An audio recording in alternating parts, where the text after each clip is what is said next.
Madame, de votre présence. Je vais vous rappeler la règle des commissions d'enquête que vous connaissez certainement, qui est donc de prêter serment avant d'être entendu. Je vous rappelle qu'un faux témoignage devant notre commission d'enquête est passible de peines qui sont prévues aux articles 434-13-14-15 du Code pénal, de 5 ans d'emprisonnement et de 75 000 € d'amende. Donc je vais vous inviter, en tout cas toutes les personnes qui vont prendre la parole, à allumer votre micro, le petit bouton rouge, à lever la main droite et à dire « je le jure ». Je le jure. Je le jure. Votre micro, monsieur. Ouais. Je le jure. Non, ça doit être l'autre.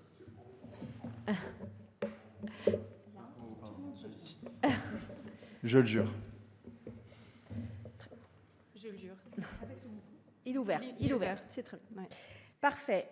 Est-ce que vous auriez des déclarations à faire sur d'éventuelles missions, liens d'intérêt par ailleurs, qui seraient nécessaires de porter à la connaissance de la commission d'enquête? Non? Rien de particulier à déclarer. Je vous remercie. Donc nous sommes ravis de vous recevoir ce matin puisque vous êtes un des leaders des rayons hygiène et beauté de la grande distribution et que vous représentez de nombreuses marques également du secteur des péages. Nous serons particulièrement intéressés à entendre les chiffres actualisés qui concernent vos différentes activités et la part de ces chiffres pour l'ensemble du TPH entre les grandes et moyennes surfaces. Nous serons également bien sûr intéressés à connaître la manière dont vous assurez le partage de la valeur de l'amont à l'aval et la manière dont vous gérez le niveau des prix. Et puis, bien sûr, en matière de marge, si vous pouvez nous faire un point sur les marges de votre entreprise, sur ce volet du DPH, et une fois encore, sur la manière dont se partage la valeur entre l'amont et l'aval. Quelques mots également, je pense, sur l'impact des lois EGalim dans votre secteur d'activité, globalement l'impact du cadre légal sur votre activité et la manière dont vous gérez à la fois le SRP plus 10, l'encadrement des promotions. Et puis, enfin, quelques mots, si possible, autant que possible, sur le déroulé des négociations commerciales à ce stade. Alors, en fonction, vous serez combien à intervenir ? 3. Donc, je vais vous demander de bien gérer votre temps puisque nous n'avons qu'une petite heure. Donc, il ne faudrait pas que ça dure une demi-heure. Voilà. Donc, si vous pouvez gérer la parole entre 7 minutes. Par préliminaire, ce sera juste moi. Donc, très bien. Parfait. Très bien. Donc, juste vous, madame. Donc, vous avez plus d'une dizaine de minutes, 10-12 minutes, si vous le souhaitez. Parce qu'ensuite, donc, nous avons les questions de madame la rapporteure et puis quelques questions complémentaires de mes collègues. Voilà. Et oui, et je voulais préciser que vous nous avez demandé un temps de huis clos, donc on s'arrêtera, on fermera le dispositif d'enregistrement et nous pourrons poursuivre. Donc on va dire que vous avez à peu près 35-40 minutes de débat. Merci madame, je vous donne la parole. Madame la Présidente, Madame la rapporteure, Mesdames et Messieurs les sénateurs, je vous remercie de me donner la parole dans le cadre des travaux de cette commission d'enquête. Je salue son objectif de nourrir un climat de confiance et de transparence entre les acteurs économiques, les pouvoirs publics et les citoyens. Nous souhaitons évidemment coopérer pleinement à vos travaux pour vous aider à améliorer la loi qui encadre les relations commerciales en France. Donc, vous l'avez indiqué, effectivement, nous avons sollicité un huis clos partiel sur cette audition, car certaines informations peuvent être sensibles sur le plan concurrentiel. Mais soyez assurés que j'aurai à cœur de répondre le plus précisément possible à l'ensemble de vos questions. Alors, je commencerai par une présentation rapide de moi-même. Je suis, depuis janvier 2023, directrice générale de L'Oréal France. Nous opérons en France métropolitaine autour des produits de nos 4 divisions, grand public, luxe, beauté dermatologique et produits professionnels. J'ai débuté ma carrière chez L'Oréal en 1997 aux États-Unis. Je suis accompagnée d'Elsa Chantreau, directrice des relations extérieures et de l'engagement, Guillaume Humry, qui est le directeur commercial de la division grand public, dont les produits sont donc commercialisés en grande distribution, et Jean-Luc Belin, directeur juridique de L'Oréal France. Alors, pour commencer, il est important de rappeler quelques fondamentaux sur la contribution de L'Oréal en France. Notre groupe est né dans l'Hexagone il y a 116 ans, et nous sommes le numéro 1 mondial de l'industrie de la beauté. Nous puisons en France nos racines, notre outil industriel et notre puissance de recherche. Nous y comptons 11 usines, 98,8% de nos produits commercialisés en France sont produits en France et en Europe. Par exemple, les marques Elseve et DOP à Rambouillet, la marque La Roche-Posay, évidemment dans notre usine de la commune du même nom, et 100% de nos marques emblématiques de parfums, comme Saint-Laurent, Lancôme, Prada, sont produites en France, entre Aulnay en Seine-Saint-Denis et à Gauchy dans l'Aisne. Nos investissements sont continus, avec plus de 500 millions d'euros depuis 3 ans dans les territoires, pour renforcer notre outil de production et notre capacité d'innovation. Nous sommes aussi un partenaire de référence. Nous travaillons activement avec plus de 8000 fournisseurs dans l'Hexagone. Quelques exemples, le verrier Véressence pour nos flacons et Cristalco, par exemple, qui fournit avec son sucre de betterave l'alcool de nos parfums. Le fabriquer en France, c'est ainsi notre quotidien. La France représente 5% de notre chiffre d'affaires mondial, mais plus de 26% de notre production mondiale et 70% de notre recherche et innovation. Nous sommes aussi un employeur de référence avec plus de 15 000 collaborateurs. Et L'Oréal en France et son activité représentent près de 100 000 emplois directs et indirects, car un emploi chez L'Oréal génère par effet d'entraînement 5,2 emplois dans le reste de l'économie. Enfin, et c'est important de le rappeler, notre filière est la deuxième contributrice à la balance commerciale française, derrière l'aéronautique et devant les vins et spiritueux, pour une valeur de 22 milliards d'euros en 2025. Alors j'en viens maintenant aux produits que nous commercialisons dans la grande distribution. Nous sommes présents dans la salle de bain de 44 millions de Français, et c'est probablement la preuve la plus concrète de l'accessibilité et la proximité de nos produits. Notre conviction, c'est que tous les consommateurs français doivent pouvoir avoir accès à des prix justes pour des produits d'hygiène et de beauté de qualité. Le pouvoir d'achat des Français est donc au cœur de nos priorités. Et d'ailleurs, nous sommes fiers de constater des prix abordables sur nos produits. Quelques exemples, la marque DOP en douche et en shampoing à moins de 3 €, un déodorant Narta qu'on peut aussi trouver à moins de 3 €, un soin visage Garnier à moins de 6 €. Je précise qu'il s'agit de prix constatés en France auprès de l'ensemble de la GMS par le cabinet Circana. Nous sommes aussi également très engagés dans le don de produits, en partenariat avec de nombreuses associations, comme l'Agence du don en nature, Banlieue Santé, Emmaüs et Pharma Solidaire. Cela représente 680 000 produits donnés en 2025. Nous avons créé 5 espaces beauté et bien-être avec Emmaüs Solidarité en région parisienne, à Nantes et à Amiens, pour y accueillir plus de 21 000 personnes en situation difficile et leur fournir près de 66 000 produits. Offerts, bien entendu. Alors maintenant, je propose de rentrer davantage dans le cœur du sujet de cette commission, sur la déflation chronique de notre marché, le DPH, et plus spécifiquement celui qui nous concerne, celui de l'hygiène beauté. Donc, vous pouvez voir ce premier graphique à l'écran. Contrairement au reste des produits de grande consommation, on observe que les prix du secteur baissent depuis plus de 10 ans. C'est ce que vous pouvez constater sur ce graphe. Et le prix moyen constaté des marques nationales de l'hygiène beauté a perdu 14% depuis 2012. Entre 2022 et 2023, nous, L'Oréal, avons fait le choix, pour préserver le pouvoir d'achat des Français, d'absorber les 2/3 des hausses de coûts de revient que nous subissions dans le cycle d'inflation sur les matières premières, sur lequel je reviendrai par la suite. Et quand vous regardez ce graphe, vous pouvez voir que le petit pic inflationniste a été totalement effacé aujourd'hui pour les marques nationales de l'hygiène beauté. Les prix constatés sont moins chers aujourd'hui qu'il y a 15 ans et se dégradent plus vite et de manière plus significative que les autres produits de grande consommation qui, eux, ont augmenté de plus 16% sur la même période. Je souhaitais aussi revenir sur les récentes législations qui concernent ce secteur, les lois dites de Crozaille puis Travers, et la réalité de notre marché. Alors, c'est très important pour moi de vous dire combien nous sommes complètement solidaires de l'objectif des lois Egalim et de protéger le revenu de la filière agricole. Nous avons cependant fait le constat d'un effet de bord adverse avec ces lois Egalim. La déflation que je viens d'évoquer et les promotions extrêmes qui sont allées jusqu'à -80, -90 se sont reportées sur le non alimentaire. Et j'ai quelques exemples de tracts que vous pouvez voir qui précèdent donc la mise en place de ces lois.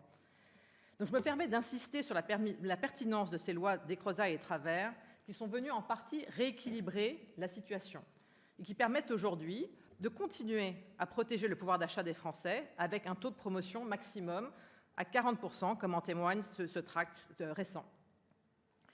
C'est aussi important pour moi de vous informer que les ventes sous promotion n'ont pas été négativement impactées par l'encadrement de la générosité. Et ce graphe en témoigne. Au contraire, les ventes en promotion ont progressé plus vite qu'en 2023. Vous pouvez voir sur ce graphe qu'en 2024, l'année de la loi de Croisaille, l'évolution était de plus 3% et de plus 5% en 2025, qui était l'année de la loi Travers. Donc sur ce graphe que vous voyez à l'écran, la ligne noire représente la moyenne du marché, la ligne jaune L'Oréal et la ligne bleue les marques nationales concurrentes. Donc force est de constater que les ventes promotionnelles sont plus dynamiques depuis l'encadrement du taux promotionnel, car probablement que davantage d'acteurs ont les moyens d'y participer. Et nous avons aussi augmenté la fréquence de nos promotions. Cet encadrement permet enfin d'assurer la pérennité du modèle économique de la filière cosmétique. Car pour rappel, notre filière représente 300 000 emplois sur le territoire, avec des verriers, des producteurs d'ingrédients, d'emballages, des ingénieurs formulateurs et des responsables qualité. En valeur. Mais la courbe est en gros très... Oui, les courbes sont tout à fait similaires. Je voulais partager avec vous quelques réalités sur le coût de notre production en France. Pendant que l'on constate la déflation des prix consommateurs sur notre catégorie de l'hygiène beauté, nos coûts de production, que vous voyez sur la droite, la courbe bleue, eux, ont fortement augmenté, de plus 30%, comme visible sur ce graphe, du fait de l'inflation des matières premières qui n'a pas rebaissé, des revalorisations salariales et des investissements conséquents au service de la transition environnementale, comme le passage en plastique recyclé, l'accélération des recharges et les REP auxquels nous contribuons bien entendu.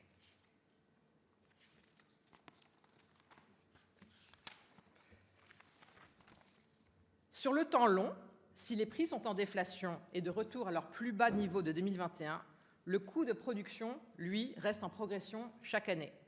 Et on comprend donc que nos marges sont très mises à mal, et force est de constater que cette situation est quand même très propre au marché français.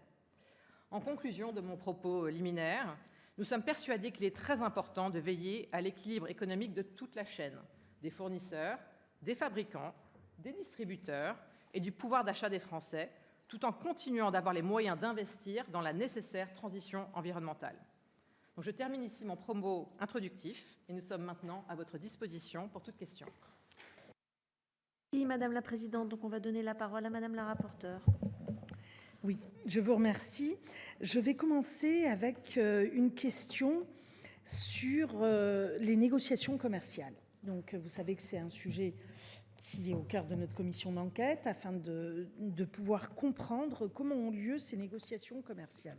Alors, concernant L'Oréal, je voulais savoir si vous considérez que les négociations commerciales sont plus tendues aujourd'hui qu'elles ne l'étaient il y a quelques années.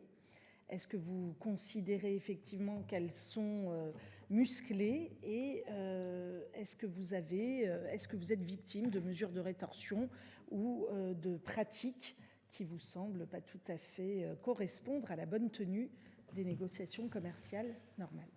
Merci à Madame la rapporteure. Je vais me permettre du coup de prendre la parole. Donc, je me représente Guillaume Humry, directeur commercial, et donc je suis évidemment au cœur de ces négociations qui sont dans notre actualité puisqu'elles se terminent dans 11 jours. Tout à fait. Peut-être pour commencer, ce qui est important pour nous de rappeler, c'est que nous considérons que nos relations avec les distributeurs sont des relations qui dépassent largement le cadre de la négociation. C'est des relations de partenariat. Nous avons un vrai sens à travailler ensemble au service du consommateur français. Notre responsabilité, c'est d'offrir aux consommateurs français des produits d'hygiène beauté à des prix accessibles tous les jours, le meilleur de la beauté à prix accessible. Et aujourd'hui, c'est en travaillant avec les distributeurs qu'on a la capacité de faire ça. On cherche à développer ces partenariats sur le temps long, et c'est toujours ce temps long qui doit primer par rapport au temps court qui peut parfois être celui de la négociation. D'accord. Et c'est vrai que sur ce temps long, on est fiers aujourd'hui d'être reconnu par les distributeurs comme un partenaire significatif sur l'hygiène beauté.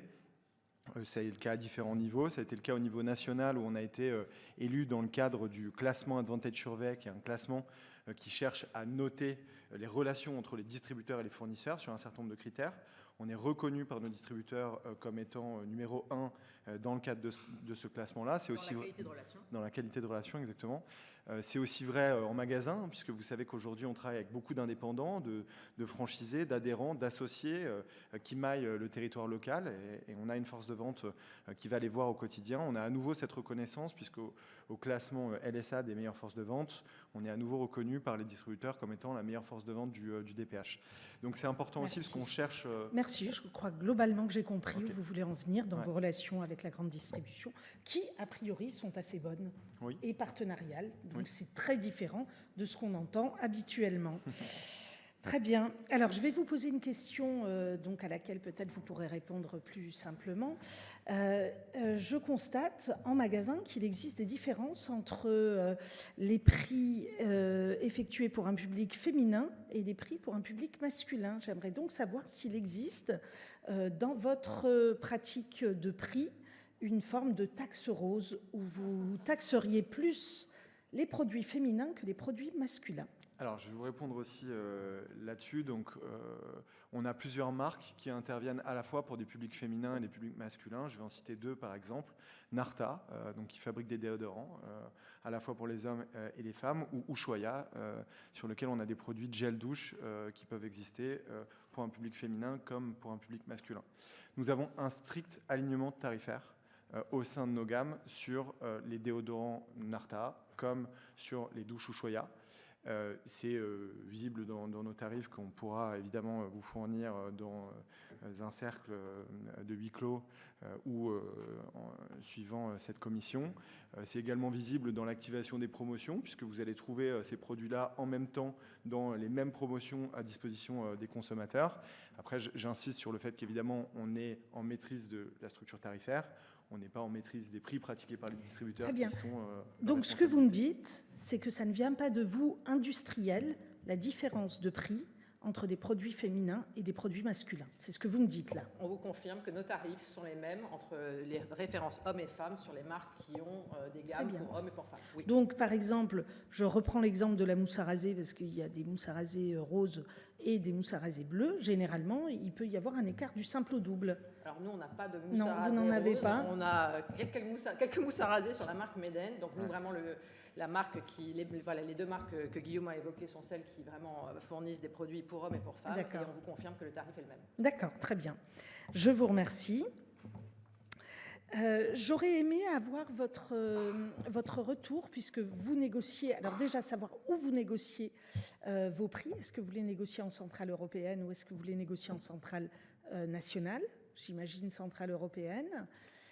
Et si oui, je voudrais connaître le parcours entre les centrales européennes et la centrale de service, entre la centrale d'achat et la centrale de service. Je veux savoir si vous commencez votre parcours de négociation en allant à la centrale de service ou en allant à la centrale d'achat. Alors, les alliances d'achat à l'international sont évidemment un sujet de discussion important et sont pour nous des gros acteurs dans notre chiffre d'affaires, puisqu'aujourd'hui, on a 3 alliances qui représentent à peu près 80% de notre chiffre d'affaires et qui nous amènent à négocier sur des territoires extranationaux, notamment à Amsterdam, en Belgique ou en Espagne. Je précise quand même que pour une partie de nos produits, les négociations sont restées en France. C'est le cas du maquillage, avec une catégorie sur laquelle la quasi-totalité de nos négociations continue avec les acteurs du territoire français. Donc évidemment, le sujet de l'internationalisation des négociations est un sujet pour nous. Et juste peut-être une précision, donc quand 3 alliances pèsent près de 80% de notre chiffre d'affaires, donc chacune d'entre elles pèse entre 20 et 30%, quand nous pesons moins de 1% de leur chiffre d'affaires. Donc avec ces alliances internationales, nous négocions sur les conditions tarifaires et sur les plans d'affaires qui y sont associés. En parallèle de ça, on a aussi assisté en effet à un développement des alliances de services qui sont de plus en plus nombreuses et qui représentent une part de nos investissements de plus en plus importante, avec une corrélation qui existe mais qui n'est pas forcément directe, puisque ces alliances de services, elles ne sont pas régies par la date légale et par cette date butoir du 1er mars. Donc les discussions qu'on peut avoir avec ces alliances de services peuvent démarrer parfois avant, parfois après, mais se font, on va dire, en parallèle des discussions qu'on a sur les négociations avec les alliances internationales d'achat. D'accord. Alors, il y a quelque chose qui m'étonne un peu, c'est vu la force de L'Oréal, est-ce que vous avez vraiment besoin d'acheter des services ? Alors, sur les contreparties qui nous sont fournies par ces alliances de services, je les mets un petit peu dans 3 catégories différentes. On a aujourd'hui des prestations qui sont relatives à tout ce qui a attrait à la donnée ou à la data, et c'est sûr que la donnée aujourd'hui est un élément extrêmement important pour nous dans le cadre de la conduite de notre activité, que ce soit la donnée chiffrée sur les ventes ou la donnée relative aux consommateurs et à notre type de consommateur. Alors je vous arrête, puisque ILEC nous a expliqué qu'en fait, il me semble que c'était ILEC qui nous disait, ou d'autres acteurs nous ont expliqué que c'était pas du tout pertinent, les achats de données. Donc vous trouvez, pour L'Oréal, les achats de données sont pertinents? Tout dépend de leur qualité, mais je vous confirme D'accord. qu'aujourd'hui, il y a des centrales internationales de services qui nous fournissent des données auxquelles on n'a pas accès par ailleurs par d'autres cabinets, et donc qui sont de qualité et qu'on utilise dans le cadre de notre activité. Donc la donnée, elle fait du sens. On a bien fait de vous faire venir, parce que là, pour l'instant, vous contredisez tout ce qu'on nous a dit jusqu'à présent. Non, mais peut-être la réponse que je ferai à ça, c'est que je pense qu'il ne faut pas rentrer dans un schéma caricatural où tout est blanc ou tout est noir. Et donc, sur ces alliances de services, oui, il y a des contreparties qui nous sont faites, qui nous sont utiles. Donc, parfois, elles portent sur la donnée. Parfois, elles peuvent porter sur des plans d'affaires et des choses qui dynamisent notre chiffre d'affaires avec les distributeurs avec qui on travaille. Et puis parfois, il y a des contreparties qui, elles, pour le coup, sont beaucoup plus questionnables, notamment des rendez-vous. Voilà, je vais vous donner un exemple très concret de contrepartie. Ça peut être l'organisation d'un rendez-vous qu'on appelle top-to-top entre les dirigeants de chacune des entités.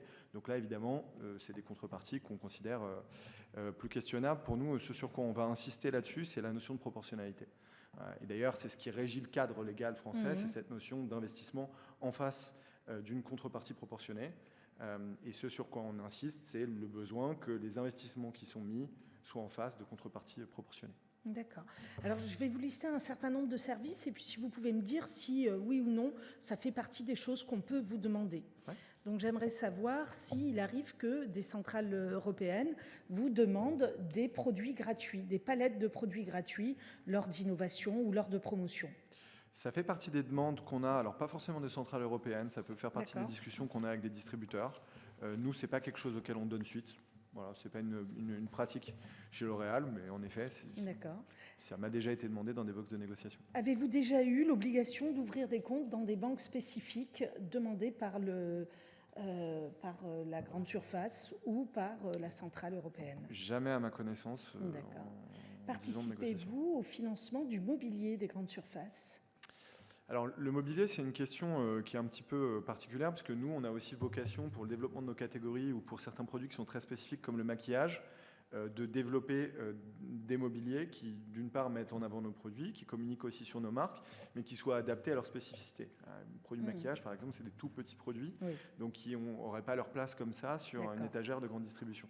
Donc, on développe, nous aussi, volontairement, un certain nombre de mobiliers qu'on propose, qu'on met à disposition. Ça dans vous le cadre, convient, en fait. Tout à fait. Vous préférez développer votre propre mobilier qui met en valeur un peu mieux vos produits, c'est ça? Absolument. D'accord.